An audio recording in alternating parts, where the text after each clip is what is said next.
Hey, hello there. Welcome to the YouTube channel / podcast. This was not how I wanted this podcast and video to go.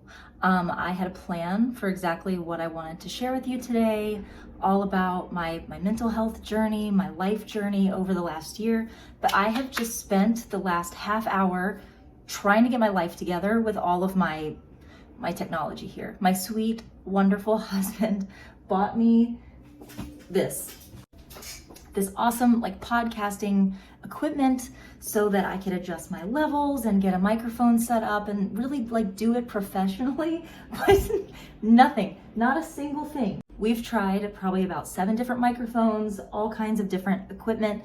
It all sounded like shit. It sounded worse than what it's gonna sound like on my iPhone that I'm filming on. So I'm gonna scrap my original plan, and instead I am going to talk about motherhood and mental health and what it's like when you are trying to balance literally everything, especially during that small window of time while the kids are at school. This is the thing that is an experience for a lot of us moms who either work from home, work remotely sometimes, or even if we have an outside of the home job, but for whatever reason, we're still the default parent and we end up being the parent who has to go pick the kids up from school when they're sick or whatever, and then work the rest of our day from home. It's just the feeling. I'm so frustrated right now. The feeling of knowing that you have a limited amount of time to get everything done that you need to get done in a day, and then to have something go wrong like this, spend half an hour when you have a 3-hour window, and you spend half an hour just trying to make the things work that you need to work in order for you to do the things you need to do. Just what it does to your mental health is it's just crazy. So a little story about us. We moved here out of our home in the suburbs and into the city in an apartment a little late into the summer, and that made it to where we were able to get our son Roman into the elementary school, which is only a 5-minute drive from here. But Abby, who is still preschool age, we were too late for her to get into there's a lottery program for preschoolers to get into the limited number of seats for preschoolers at the elementary school. We were too late for that. And we also found that we were too late to get her into any of the preschools that were nearby. Thankfully, we were able to get her into a preschool, but unfortunately that preschool is half an hour from here. So my daily routine looks like this. I get up, I take Roman to school at 7 a.m. I'm back by 7:15. It's a very short drive. I get my shower, I get Abby ready for the day. She's my daughter who's in preschool, and I drive. I leave here at 9, and I'm home by 10 o'clock. I'm here from 10 until right around 12:20, 12:30 is when I leave to go back to pick up Abby. I have a long car line that I'm waiting in, and it's hard to get work done because you're impossibly always inching just a few inches forward every couple of minutes, and you're like, why are we doing this? No one has been picked up yet. Why are we all inching forward? Anyway, so I go pick up Abby, I bring her home. Charlie's here to at least receive her so that she doesn't do the next part of the trip with me, which is heading back out to go sit in car line for 45 minutes, waiting for my son. At least there, I'm able to get some work done in the parking lot. But essentially what it boils down to is I spend 2 hours a day in the car just doing drop-offs and pickups for my daughter.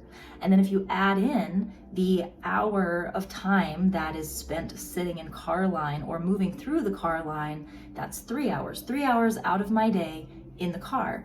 And once both of my kids are home, I'm kind of on with them, right? So I have 2.5 to 3 hours to get all of my work done. That includes everything for Limea brand, everything for customer support related to that, shipping orders, taking care of returns. As you guys know, I mentioned before, I've really downscaled the business while we ride out the economy. So I'm doing everything right now, which is so much fun, but I don't have much time. Then I also have to get everything done for social media, towards the book that I'm writing, towards newsletters and whatnot that I'm doing for that. And in addition, I'm taking on consultation work just to kind of help out with finances for our family so that Charlie can focus on growing his business. And on top of that, if there's grocery shopping to be done, I try to do it during that little window because I just don't love doing that with the kids around. And I'm learning, at this point, like I'm learning to not try to clean up the house frantically during that time, even though for my mental health, it is so good to work in a clean space.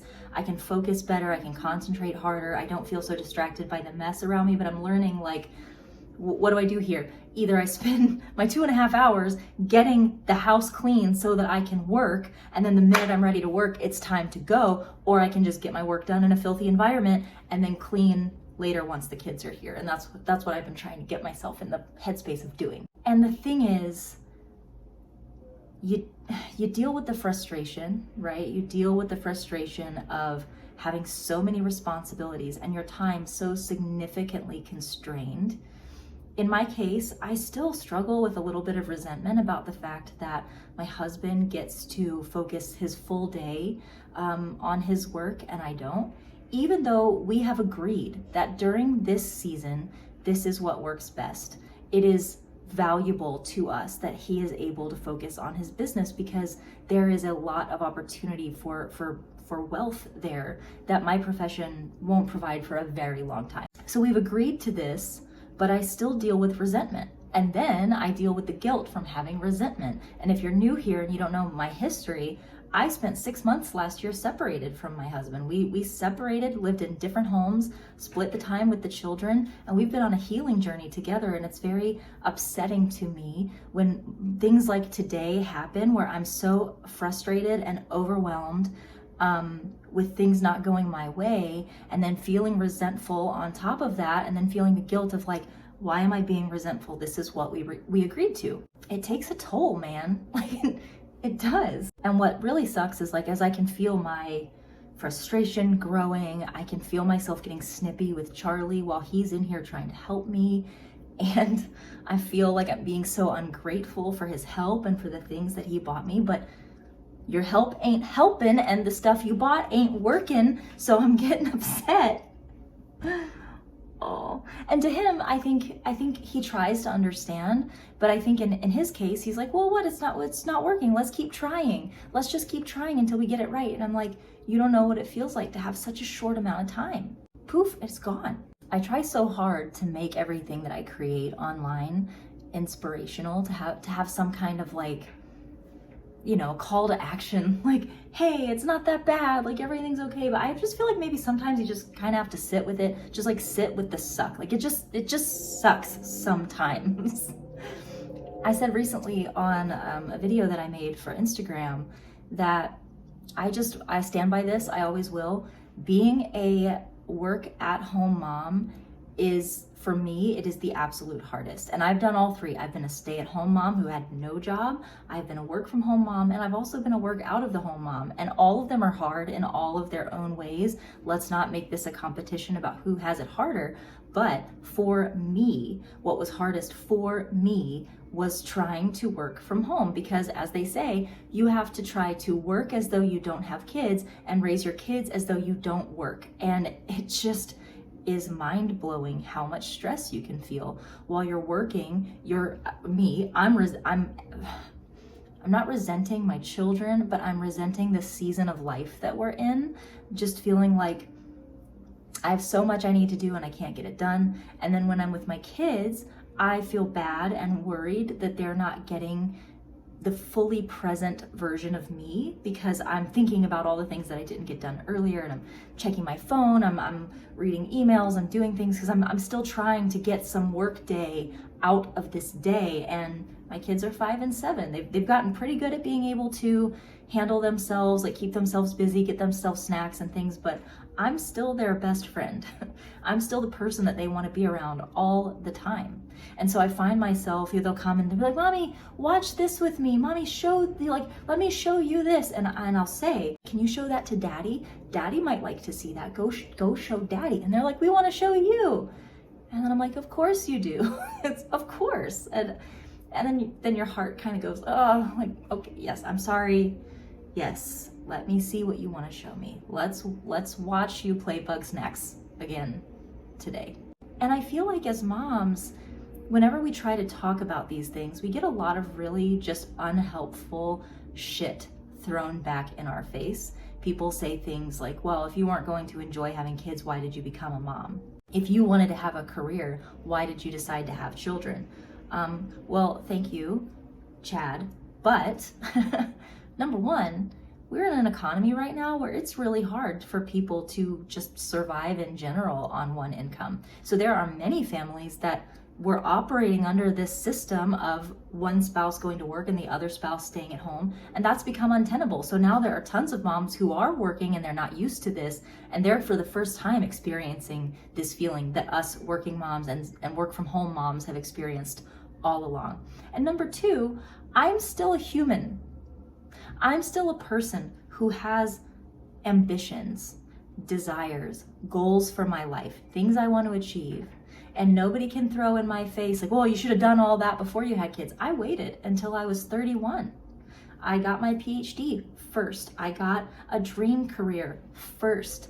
I competed in Olympic weightlifting first. I did everything that was exciting and interesting to me and then decided to become a mom. But guess what?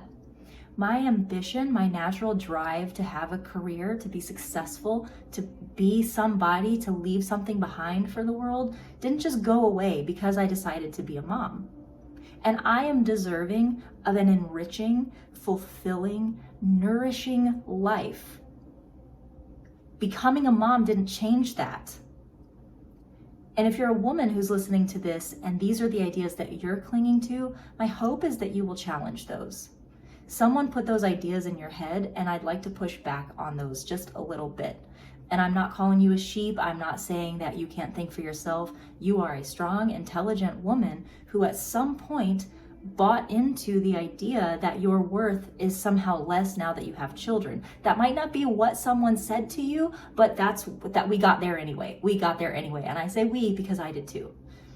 I am a loud, outspoken, pro-woman feminist, and I struggle with my own sense of self-worth, with my own sense of mattering within my family. I still struggle with taking too much on my plate, putting too much on my shoulders, and then wondering why my mental health is in the trash. Just because we're moms does not mean that we are worth any less than we were before, and it doesn't mean that we are any less deserving of having accomplishments and dreams. Now, do we have to balance those things with being moms? Of course. Like, yes. That's the children do come first. They matter. What they need matters. Our time and attention on them matters. All I'm saying is, can we strike some balance here? Can we matter also? And for a lot of us, that's really hard to do. And for a lot of us, even if we think cognitively we understand that our time matters, our circumstances don't allow us to feel like our time matters. That's hard. That's a thing that a lot of our husbands are still not having to comprehend. They might have sympathy for us, but they don't have empathy. They don't know what it's like. Even the most woke, pro-feminist husband in the world can never understand what we go through if we are the default parent and they are not. Obviously, I know that there are dads who are the default parent. I'm not talking about them. I'm talking about this typical situation like what my husband and I are in. I think I'm gonna leave it at that today. I feel this urge to make this a lesson, to make this something inspirational. And sometimes I think just inspiration is literally just acknowledging that this is a real thing, that we all go through it. So many of us do. We just have to learn to take a few breaths and go with the flow and realize it's all going to be okay. Seasons change, circumstances change. We just got to get through it. We all love our kids. We all love our families. We love our jobs too. And sometimes those things interfere with each other. So I hope you're having a wonderful week. I hope you are having a successful and productive week in whatever that looks like to you. I hope that's what you're getting. I'm gonna go probably eat some chips and like some salsa verde or something. I'm gonna eat the frustration away. Love ya, mean it always. Mwah. And I'll see you in the next one.